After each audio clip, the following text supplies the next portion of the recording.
Fun fact today, I was doing some research and I found out that 800,000, not 800 people, not none of that. 800,000 men, middle-aged men a year commit suicide. Let's talk about that. Let's talk about it. Let's talk about it. It ain't talked about. Ain't nobody around here talking about suicide. Ain't nobody asking you, how's your mental health doing? You know what these fake ass people be doing? Hey, how you doing? Good. How you doing? Good. That's some fake ass shit, man. When you ask somebody how they doing, ask them how they really doing. How's your mind today? Did you wake up feeling okay? Did you have suicide on your mind last night? Were you depressed? Did you lose a family member? Come on now. I'm too in tune. I'm too tapped in. 800,000 men a year in the United States of America commit suicide. The highest rate is middle-aged men. If you don't believe me, look it up. That's what I did. Use Google. Look that shit up.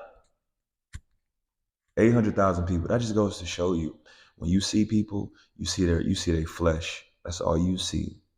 You don't know what's going on up here. You don't know what's going on inside of the heart. You don't know what's going on with their spirit. You don't know what's happened to them. You don't know what they've been through. You don't know none of that. You'll be surprised of, and this is just men aside. This ain't just, I'm not making it just about men, about how men commit suicide. I know women commit suicide too. But what I was going to say was when you look at people, you never know what they've been through. You will be, I went to church one time and it broke my heart. It shattered it into pieces. We were worshiping, we were talking, and the pastor was praying over the people. And then he said, this is to all the women who have been sexually assaulted, who have been raped, who have been, uh, molested, this and that. And all of those women who were crying and seeing that with my own two eyes, I said, wow, you would never know. You seeing women are real sweet, they're real gentle, real nurturing, all of that. But you would never know what they're going through. I was on this app one time called Quilt, and this woman was talking to me about how this man raped her and he ejaculated in her. And she said that she ended up keeping the baby and she saw him again. This is a true story. I would not tell you no lies. She saw him again, and I don't know where she said that they were at. I don't remember that part, but she was like, he said, "Oh, I would have. I thought you wouldn't have had a stomach by now, or something like that." Like making a joke, like he didn't, sexually assault her and come at her and all of that. It made a joke out of it.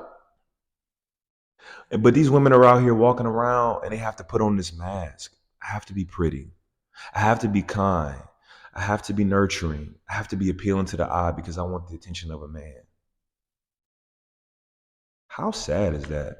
That would want to make me off myself if a man raped me and left a baby in me. Another story on this app called Quilt. She was an older woman. She said her stepfather raped her and got her pregnant. I was like, are you fucking kidding me? Your stepfather? And she was like, yeah, it was crazy because as I got older, I started to realize he was grooming me into the way that he wanted me to be. When I was younger, he would tell me how to dress. He would make certain little comments. And I was just like, wow. And that's not even on the largest scale of all the things that happen in the world. The topic of discussion is suicide. I'm saying that to say you never know what people are going through. Meet them with love, meet them with respect, greet them with a hug, greet them with a handshake, and be kind because I'm telling you right now, you could be the difference between somebody killing themselves or them not killing themselves. If you treat them fucked up and they're having a bad day, you know what they can go to that room and do? Or go wherever, they're gonna grab that gun, they're gonna pull the trigger.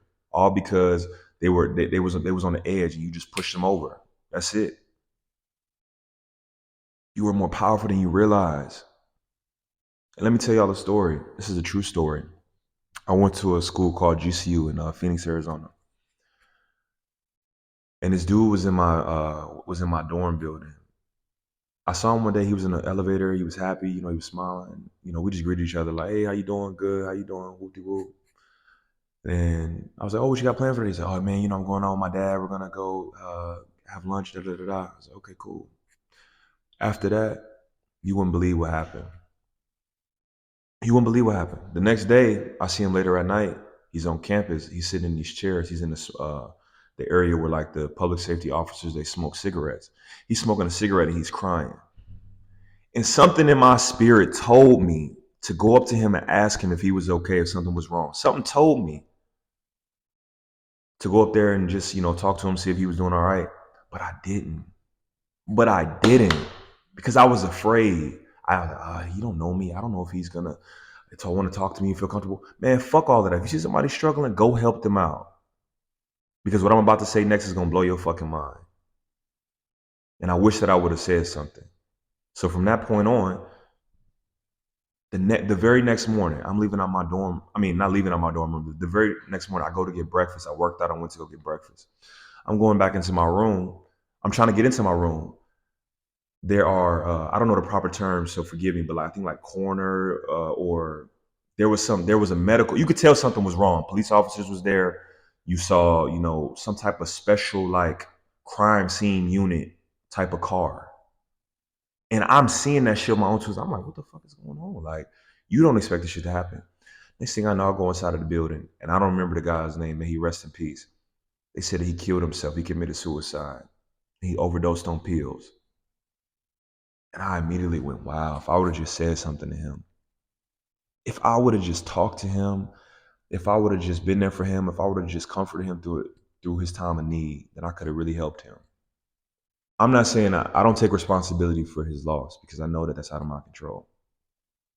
But what I'm saying is, if people are going through something, if you see them crying, if you can tell that their energy off, say something to them. You will be surprised what you can do and how powerful your tongue is. You will be surprised. So I'm leaving y'all with that. Lead with love. And if you're going through something mentally, I promise you I'm with you. If you're thinking about killing yourself, I promise you I'm with you. Don't kill yourself. You have a purpose here, I'm telling you.